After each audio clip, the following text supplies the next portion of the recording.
ಮತ್ತು ಗ್ರಾಮಸ್ಥರ ಪರವಾಗಿ ಅಶೇಷ ಭಕ್ತ ಮಹಾಜನರ ಪರವಾಗಿ ಪರಮ ಪೂಜ್ಯ ಓಂಕಾರಾಶ್ರಮದ ಸ್ವಾಮೀಜಿಗಳಾಗಿರ್ತಕ್ಕಂತಹ ಶ್ರೀ ಶ್ರೀ ಶ್ರೀ ಶ್ರೀ ಸ್ವಾಮಿ ಆಹ್ವಾನಿಸಿದಾಗ ಅವರು ಮನಪೂರ್ವಕವಾಗಿ ಒಪ್ಪಿ ಬಂದಿದ್ದಾರೆ. ಅವರಿಗೆ ನಮ್ಮ ಒಂದು ಗ್ರಾಮದ ಪರವಾಗಿ ಅಭಿವೃದ್ಧಿ ಸಮಿತಿಯ ಪರವಾಗಿ ಪೂರ್ವಕಃ ಸ್ವಾಗತವನ್ನು ಬಯಸ್ತಾ ಇದ್ದೇನೆ. ಅದೇ ರೀತಿಯಾಗಿ ನಮ್ಮ ಈ ಒಂದು ದೇವಾಲಯದ ಪ್ರಧಾನ ಅರ್ಚಕರಾಗಿರ್ತಕ್ಕಂತಹ ಇಲ್ಲಿ ನಡೆದಿರತಕ್ಕಂಥ ಭಕ್ತ ಮಹಾಶಯರಲ್ಲಿ ವಿನಂತಿ, ಇವತ್ತಿನ ದಿನ ನಮ್ಮ ಗುಡಿಪಲ್ಲಿ ಗ್ರಾಮಕ್ಕೆ ಸುವರ್ಣಾಕ್ಷರಗಳಲ್ಲಿ ಬರ್ಕೊಳ್ತಕ್ಕಂಥ ದಿನ ಇವತ್ತು. ಹಾಗಾಗಿ ಮಾತಾಡೋಕ್ಕೆ ಮುಂಚೆ ನಿಮ್ಮಲ್ಲೊಂದು ವಿನಂತಿ ಮಾಡಿಕೊಂಡು ಸ್ವಲ್ಪ ನಿಶ್ಶಬ್ದವಾಗಿರಿ. ನಾನು ಸದಾ ನಿಮಗೆ ಸಿಗುವಂಥವನು, ಗುರುಗಳು ಅಪರೂಪವಾಗಿ ಸಿಗುವಂಥವ್ರು. ಹಾಗಾಗಿ ಸ್ವಲ್ಪ ನಿಶ್ಶಬ್ದವಾಗಿ ಇದ್ದರೆ ತುಂಬ ಒಳ್ಳೆಯದು. ಯಾಕೆಂತಂದರೆ ಅವ್ರು ಹೇಳ್ತಕ್ಕಂಥ ಒಂದು ವಿಚಾರಗಳು ಎಲ್ಲ ವಿಚಾರಗಳು ಕೂಡ ನಮಗೆ ವಿಶೇಷವಾಗಿರ್ತಕ್ಕಂಥದ್ದು. ಹಾಗಾಗಿ ಗುರುಗಳ ಪಾದಾರವಿಂದಗಳಲ್ಲಿ ನಮಸ್ಕಾರ ಮಾಡುತ್ತಾ,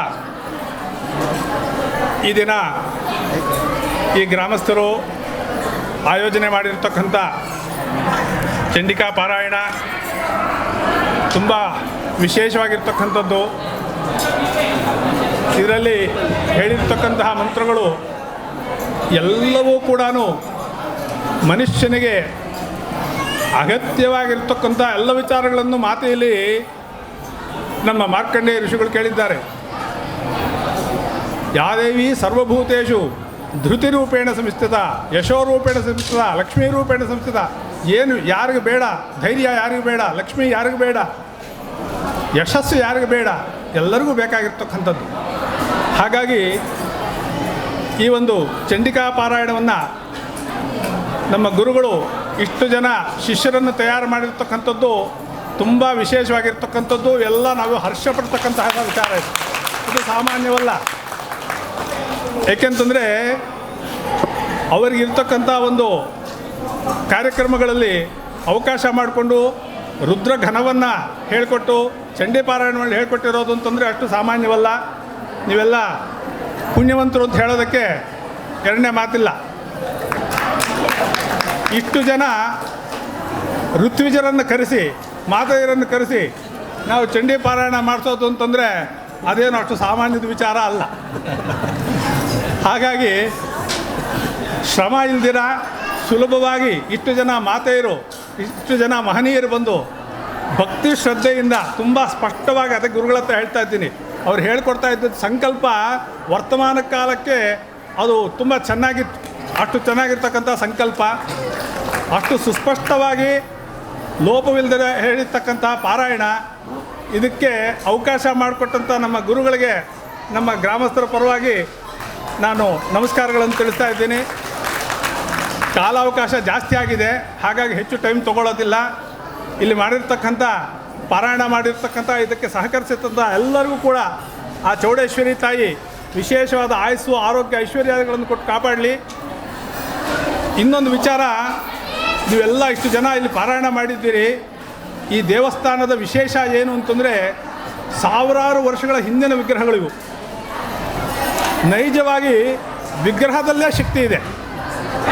ಹಾಗಾಗಿ ಇಲ್ಲಿ ಪಾರಾಯಣ ಮಾಡಿರ್ತಕ್ಕಂಥ ಎಲ್ಲರಿಗೂ ಕೂಡ ಆ ಮಹಾತಾಯಿಯ ಅನುಗ್ರಹದಿಂದ ಆಯುಸ್ಸು, ಆರೋಗ್ಯ, ಐಶ್ವರ್ಯಗಳನ್ನು ಕೊಟ್ಟು ಕಾಪಾಡಲಿ. ಇದಕ್ಕೆ ಸಹಕರಿಸಿರ್ತಕ್ಕಂಥ ಗ್ರಾಮಸ್ಥರಿಗೂ ಆ ಮಹಾತಾಯಿಯ ಅನುಗ್ರಹ ಸಿಗಲಿ ಅಂತ ಪ್ರಾರ್ಥನೆ ಮಾಡ್ತಾ ನಮ್ಮ ಗುರುಗಳು ನಮಗೊಂದು ಸ್ವಲ್ಪ ಹಿತವಚನಗಳು ಹೇಳಬೇಕು ಅಂತ ಹೇಳ್ಬಿಟ್ಟು ಪ್ರಾರ್ಥನೆ ಮಾಡ್ತಾ ಇದ್ದೀನಿ.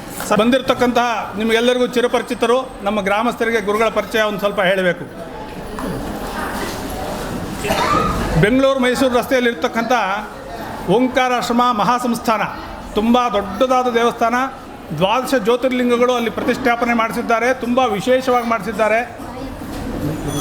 ನೈಜವಾಗಿ ನಾನು ಹೇಳ್ದಂಗೆ ಆ ವಿಗ್ರಹಗಳ ಕೆಳಗಡೆ, ಆ ಲಿಂಗಗಳ ಕೆಳಗಡೆ ಯಾವ ವಸ್ತುಗಳನ್ನು ಇಡಬೇಕು ಆಗಮಶಾಸ್ತ್ರದಲ್ಲಿ ಹೇಳಿದೆ.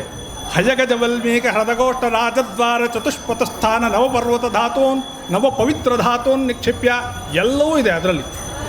ಪಾದರಸ ಎಷ್ಟೋ ಹಾಕಿದ್ದೀವಿ. ರುದ್ರಾಕ್ಷಿಗಳು, ಎಲ್ಲ ರೀತಿಯ ಸಾಲಿಗ್ರಾಮಗಳು, ಎಲ್ಲ ರೀತಿಯ ರುದ್ರಾಕ್ಷಿಗಳು ಎಲ್ಲವೂ. ಹಾಗಾಗಿ ಆ ವಿಗ್ರಹವನ್ನು, ಲಿಂಗವನ್ನು ಸ್ಪರ್ಶ ಮಾಡಿದ್ರೆ ಸಾಕು ನಾಡಿ ಇದೆ ಅಲ್ಲಿ, ನಾಡಿ ಹೊಡೆಯುತ್ತೆ. ಒಬ್ಬ ಮನುಷ್ಯನಿಗೆ, ಜೀವಂತವಾಗಿರ್ತಕ್ಕಂಥ ಮನುಷ್ಯನ ಹಿಡ್ಕೊಂಡ್ರೆ ಹೆಂಗೆ ನಮಗೆ ಸ್ಪರ್ಶ ಆಗತ್ತೆ ಜ್ಞಾನ, ಆ ರೀತಿಯ ಶಕ್ತಿ ಇದೆ. ಆ ರೀತಿಯ ದೇವಸ್ಥಾನವನ್ನು ಪ್ರತಿಷ್ಠೆ ಮಾಡಿ ಅದನ್ನು ನಡೆಸ್ತಾ ಇದ್ದಾರೆ. ಈ ಗುರುಗಳ ಆಶೀರ್ವಾದ ನಮ್ಮೆಲ್ಲರಿಗೂ, ನಮ್ಮ ತಾಲೂಕು, ನಮ್ಮ ಗ್ರಾಮ, ನಮ್ಮ ತಾಲೂಕು, ನಮ್ಮ ಜಿಲ್ಲಾ, ನಮ್ಮ ರಾಜ್ಯಕ್ಕೂ, ನಮ್ಮ ದೇಶಕ್ಕೂ ಕೂಡ. ಯಾಕೆಂತಂದರೆ ಶ್ರೀವಿದ್ಯೋಪಾಸಕರು ಕ್ಷಿಪ್ರಸಿದ್ಧಿ ಪ್ರತಂಡ್ರೋಣಾಂ ಶ್ರೀವಿದ್ಯಾ ಮಂತ್ರಗರ್ಭಿತಂ, ಅವರು ಸಂಕಲ್ಪ ಮಾಡಿದ್ರೆ ಕೆಲಸ ನಡೆದೋಗತ್ತೆ, ಅಂಥ ಮಹನೀಯರು. ಹಾಗಾಗಿ ಅವರ ಆಶೀರ್ವಾದ ನಮಗೆಲ್ಲರಿಗೂ ಬೇಕು. ಎಲ್ಲರೂ ಕೂಡ ಸಾವಧಾನಚಿತ್ತರಾಗಿ ಈ ಒಂದು ಗುರುಗಳ ಆಶೀರ್ವಚನವನ್ನು ಕೇಳಬೇಕು ಅಂತ ಹೇಳ್ಬಿಟ್ಟು ಪ್ರಾರ್ಥನೆ.